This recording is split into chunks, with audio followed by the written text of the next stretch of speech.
पहुंच गई है। अम्बेडकर जी के प्रोटेस्ट होते होते राहुल गांधी पे एफआईआर हो जाता, आप लोग प्रोटेस्ट अभी भी करते हैं, लेकिन सदन अब अनिश्चितकाल के लिए ये देखिए, बहुत अफसोस की बात है कि जिस सत्र में हमने संविधान दिवस मनाया, कॉन्स्टिट्यूशन पे चर्चा करी, उसी चर्चा के दौरान जो गृह मंत्री जी की टिप्पणी आई वो बहुत ही अफसोसजनक है। वो भी हमारे देश के संविधान के निर्माता रहे बाबा साहब अम्बेडकर के बारे में, और जिनको पूरा देश मानता है, क्योंकि संविधान से ही हमारे हर नागरिक के अधिकार निकलते हैं। तो बहुत अफसोसजनक टिप्पणी थी, और हम यही मांग करते हैं विपक्ष के लोग कि उन गृह मंत्री अपने शब्दों को वापस लें, माफी मांगे, और उसी के तर्ज पे यहाँ पर हम सब ने विरोध प्रदर्शन किया। विरोध का अधिकार भी हमें संविधान से मिला है, तो उसी अधिकार का इस्तेमाल करते हुए सबने यहाँ शांतिपूर्वक विरोध किया।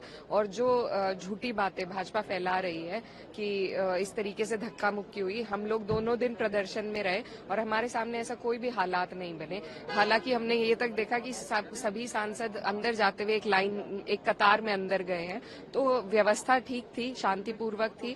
लेकिन क्योंकि इन्हें ध्यान भटकाना है, अपनी जो इनसे चूक हुई है, भूल हुई है, उसको ना कबूलते हुए दूसरे की किसी को चोट लग गई, और इस तरह के जो झूठे षड्यंत्र भाजपा हमेशा करती है, उसके तहत मुझे लग रहा है ये ध्यान भटकाने का एक प्रयास है। लेकिन संविधान से हमारा ध्यान नहीं भटकेगा, बाबा साहब से हमारा ध्यान नहीं भटकेगा, और हम अभी भी अटल है कि गृह मंत्री माफी मांगे, अपने शब्दों को वापस लें। सांसद के ऊपर एफआईआर दर्ज हो जाता है संभल में जवाहर वर्ग के खिलाफ, उसको लेकर देखिए, लगातार इसी तरीके से प्रताड़ित किया जा रहा है। विपक्ष के जितने भी लोग हैं, जो भी बोलने का हिम्मत करता है इनके सामने, जो भी इनको हराने का प्रयास करता है, हराता है, तो उन पर इसी तरीके से, खासतौर पर मैं उत्तर प्रदेश के बारे में कहूंगी, कई हमारे पार्टी के ऐसे लोग हैं, इरफान सोलंकी साहब हैं, आजम खान साहब हैं, अब जिया उर रहमान बर्ग जो हमारे सांसद है संभल से, उन पर कार्रवाई हो रही है। उससे पहले भी कई लोग, मेरे भाई के ऊपर इसी तरीके से कार्रवाई की गई थी।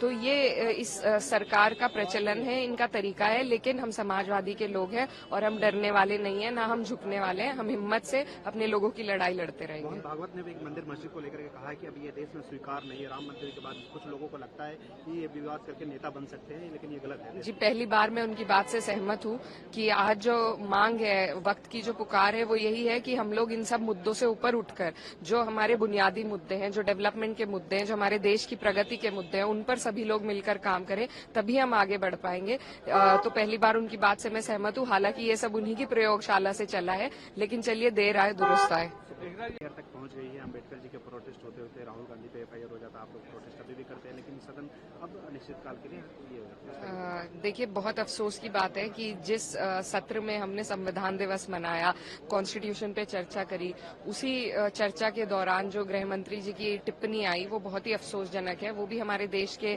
संविधान के निर्माता रहे बाबा साहब अम्बेडकर के बारे में, और जिनको पूरा देश मानता है, क्योंकि संविधान से ही हमारे हर नागरिक के अधिकार निकलते हैं। तो बहुत अफसोसजनक टिप्पणी थी, और हम यही मांग करते हैं विपक्ष के लोग कि उन गृह मंत्री अपने शब्दों को वापस लें, माफी मांगे, और उसी के तर्ज पे यहाँ पर हम सब ने विरोध प्रदर्शन किया। विरोध का अधिकार भी हमें संविधान से मिला है, तो उसी अधिकार का इस्तेमाल करते हुए सबने यहाँ शांतिपूर्वक विरोध किया।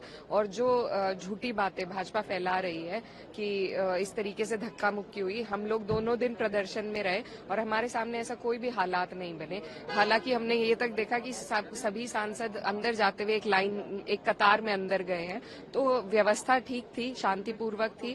लेकिन क्योंकि इन्हें ध्यान भटकाना है, अपनी जो इनसे चूक हुई है, भूल हुई है, उसको ना कबूलते हुए दूसरे की किसी को चोट लग गई, और इस तरह के जो झूठे षड्यंत्र भाजपा हमेशा करती है, उसके तहत मुझे लग रहा है ये ध्यान भटकाने का एक प्रयास है। लेकिन संविधान से हमारा ध्यान नहीं भटकेगा, बाबा साहब से हमारा ध्यान नहीं भटकेगा, और हम अभी भी अटल है कि गृह मंत्री माफी मांगे, अपने शब्दों को वापस लें। सांसद के ऊपर एफआईआर दर्ज हो जाता है संभल में जवाहर वर्ग के खिलाफ, उसको लेकर देखिए, लगातार इसी तरीके से प्रताड़ित किया जा रहा है। विपक्ष के जितने भी लोग हैं, जो भी बोलने का हिम्मत करता है इनके सामने, जो भी इनको हराने का प्रयास करता है, हराता है, तो उन पर इसी तरीके से, खासतौर पर मैं उत्तर प्रदेश के बारे में कहूंगी, कई हमारे पार्टी के ऐसे लोग हैं, इरफान सोलंकी साहब हैं, आजम खान साहब हैं, अब जिया उर रहमान बर्ग जो हमारे सांसद है संभल से, उन पर कार्रवाई हो रही है। उससे पहले भी कई लोग, मेरे भाई के ऊपर इसी तरीके से कार्रवाई की गई थी।